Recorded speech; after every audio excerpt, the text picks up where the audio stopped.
নমস্কার, good morning. এক ফোনে বাংলা আপনাদের সকলকে স্বাগত। আপনাদের সঙ্গে রয়েছে আমি জুনেলা। আমফানের ত্রাণ বিলি নিয়ে একের পর এক দুর্নীতির পর্দাফাঁস ক্যাগ রিপোর্টে, আর এক এক দিন এক একটা দুর্নীতির খবর তুলে ধরছে নিউজ 18 বাংলা। বাড়ি তৈরির ক্ষতিপূরণ বিলিতে 13 বেনিয়মের তথ্য আগেই তুলে ধরেছি আমরা, আর আমরাই দেখিয়েছি যে আমফানের প্রভাব পুরুলিয়াতে তেমন না পড়া সত্ত্বেও কিভাবে 100% ক্ষতিগ্রস্ত জেলা হিসেবে দেখানো হয় পুরুলিয়াকে। আর এবার ক্যাগ রিপোর্টের আরো এক বিস্ফোরক তথ্য ফাঁস। এবার আমফানের ত্রাণ বিলিতে ব্যাপক দুর্নীতি ধরা পড়ল মৎস্য ও প্রাণী সম্পদ দফতরে।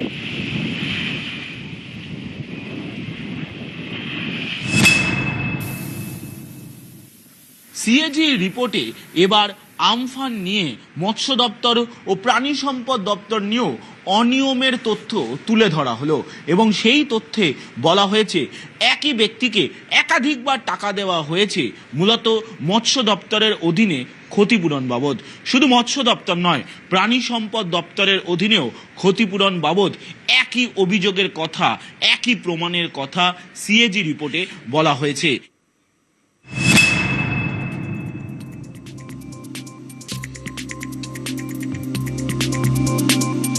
আমফানের ক্ষতিপূরণ বিলিতে শুধু ঘর তৈরির টাকাতেই নয়, এবার দুর্নীতি ও নজিরবিহীন বেনিয়মের চরম ছবি ফুটে উঠল মৎস্য দপ্তরেও। ক্যাগ রিপোর্টে ফাঁস বিস্ফোরক সব তথ্য। অভিযোগ, তৃণমূল জামানায় কেড়ে নেওয়া হয়েছে গরিবদের মুখের গ্রাস, আর একই উপভোক্তাকে বারবার ক্ষতিপূরণের টাকা পাইয়ে দেওয়া থেকে বরাদ্দ থাকা সত্ত্বেও অর্থ খরচ না করার অভিযোগ।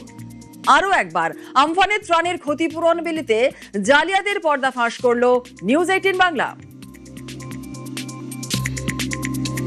ক্ষতিগ্রস্ত হয়েছিল ওই সময় তো আমাদের নৌকোগুলো বাঁধা ছিল, নৌকো একটা ডুবে গেছে, পুরো ডুবে নিখোঁজ। না, আমরা কোনো সাহায্য পাইনি। না না, আমাদের কেউ বলে না, আর আমরাও জানিও না যে সরকার থেকে অনুদান এসছে, যে গেলে পাবো কি সরকার সাহায্য করবে, সেরকম কোনো হয়ে যাবে। ঘাটে দুটো নৌকো নষ্ট হয়েছে, একটা ট্রলার নষ্ট হয়েছে আমাদের এই মাছের সঙ্গে যুক্ত। ক্ষতি করার কোনো প্রশ্নই আসে না, কেউ কথাই বলেনি। আমরা বিভিন্ন জানিয়েছিলাম, বিভিন্ন যারা অধিকর্তা আছে জানিয়েছিলাম ওনাদেরকে, আর কর্ণপাত করেনি। বলে তোমাদের ক্ষতি কে দেবে, আমি যার কাছে যাবো তারাই যদি আমাদের ঘুরে দেয়। আমাদের ওখানে ইউনিয়ন একটা আছে, তাদের কাছে গেছিলাম, কেউ কোনো কর্ণপাত করে জিজ্ঞাসা করেনি।